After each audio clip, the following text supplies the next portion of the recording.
What if the Bradley were replaced by its grandpa, the M113, or even by its descendant, the modern MaxxPro APC? That's only possible in exceptional cases. See, all three of these American vehicles are armored and armed, but they're built for different missions. War forces them to adapt. You're about to see them all in action, and decide for yourself which one's truly valuable on the battlefield, and which one just guzzles fuel.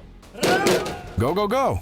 While Bradley can carry up to 6 infantry troops, it was designed to fight with tanks, and against tanks. Here, a Ukrainian Bradley sets out on a combat mission paired up with a Leopard 2 A6. Once they're right up against Russian positions, this sweet duo unleashes a storm of fire.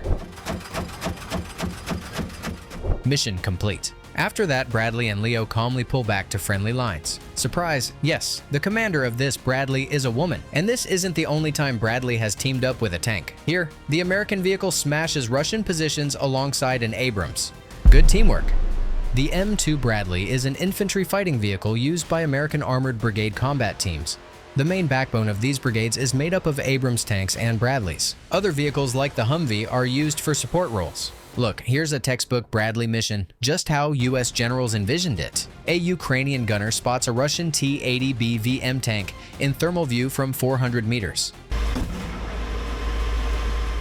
One shot, and a direct hit using a TOW anti-tank guided missile.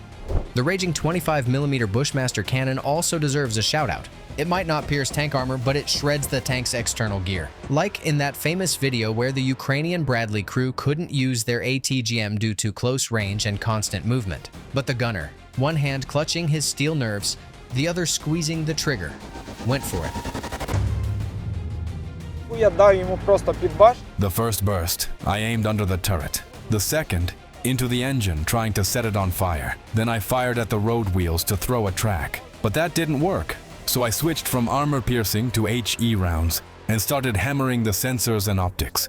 But Bushmaster doesn't just tear through tanks, it rips apart any armored vehicle. Here's how it performs at a distance of 1,500 meters. We believe these combat clips of the M2 Bradley in Ukraine will forever go down in the history of war. Hit like if you agree. And besides, your like punches through the YouTube algorithm like a 25mm Bushmaster round through Russian armor.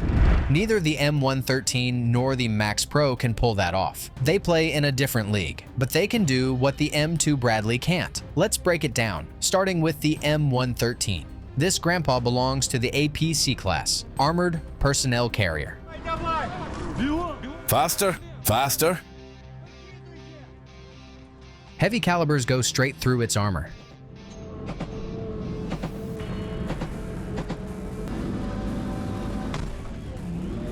But it can still protect against .50 caliber machine gun fire or shrapnel at distances up to 100 meters. Any closer, and even .50 caliber rounds pierce its aluminum shell. But 50 years ago, that level of protection was enough to evacuate the wounded or drop off 11 paratroopers into combat. How about today? Look, just a year ago, missions like that were possible. As the infantry dismounts, the M113 gunner lays down suppressive fire with the M2 HB .50 cal.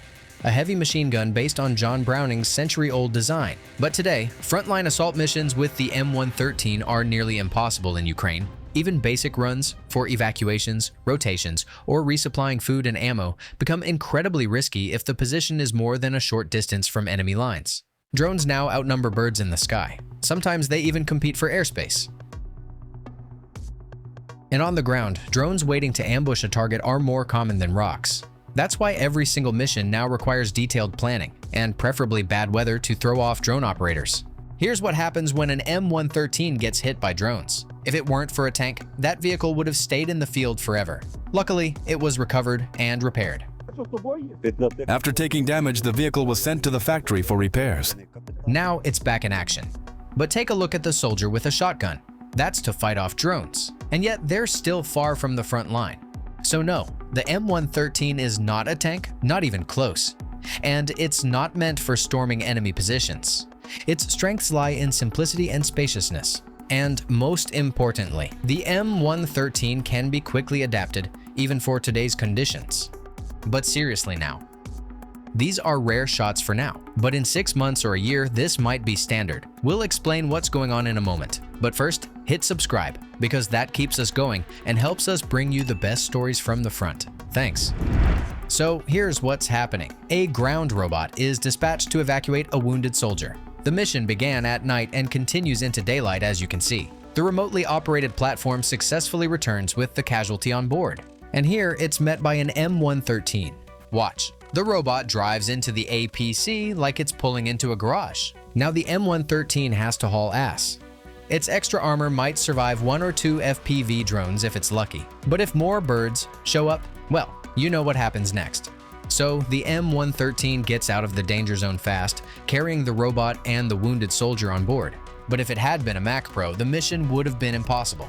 Just look at that ramp. You'd better be healthy and strong to sprint up and down it, and feel the atmosphere of war for yourself. Troop drop-off and dismount, 11 seconds. Boarding, 10 seconds. Move out, 18 seconds in. The first FPV drone strike. Another 58 seconds later, the second hit. Luckily, everyone made it home alive, but one soldier lost both legs to injuries. The MaxxPro is an MRAP, mine-resistant ambush protected vehicle. It was designed not to be a tank, but to protect the crew from mines, IEDs, and ambushes. The whole idea is to save the soldiers inside, even if the vehicle itself gets blown up. Check out its V-shaped hull, the key to its survivability. The blast wave from an explosion is deflected to the sides, not straight into the cabin. That greatly reduces the force that reaches the crew. As you can see, the MaxxPro's chassis isn't protected. After a major blast, the vehicle usually has to be evacuated or abandoned altogether. Its wheels can get blown off completely. But the people inside? They're much more likely to survive because they're sitting in a protected capsule. It's also armed with a Modus 50 caliber. But like the M113, the MaxxPro is rarely used in assaults anymore. Instead, a different strength emerged on the battlefield: speed. If you've ever wanted to floor it with no speed limits, the Frontline is your dream road. No cops out here. Oops. Well, there's something else instead.